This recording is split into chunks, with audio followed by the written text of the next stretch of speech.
అందరికీ నమస్కారం. పైన కనిపిస్తున్న చెట్టు నల్లేరు చెట్టు అండి. వాటితో పాటు కొన్ని రకాల చెట్లతో ఈ మరుగుమందు అనేది తయారు చేస్తామండి. అసలు ఈ మరుగుమందు ఎందుకు? దీనివల్ల ఉపయోగాలు ఏంటి?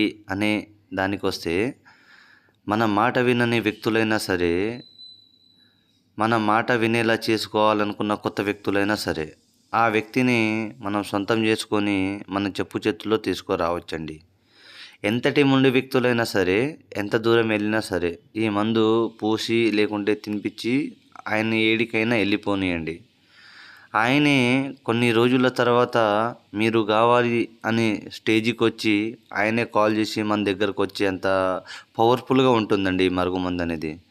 ఈ మరుగుమందుని మా తండ ప్రాంతాల్లో మేమే కొన్ని రకాల వనమూలికలతో తయారు చేస్తామండి. ఇది 2 రకాలుంటది. ఒకటి కడుపుకు పెట్టేది. అది అన్నంలో గానీ, కర్రీస్‌లో గానీ, జ్యూస్‌లో గానీ, స్వీట్‌లో గానీ దేంటైనా కలిపి తినిపియచ్చండి.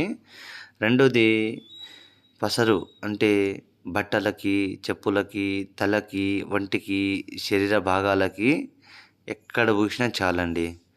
ఎంతటి మొండి వ్యక్తులైనా సరే, మనం చెప్పు చేతుల్లో వచ్చి మనం చెప్పింది వింటారండి. ఇది కేవలం మంచి కోసం మాత్రమే ఉపయోగించండి.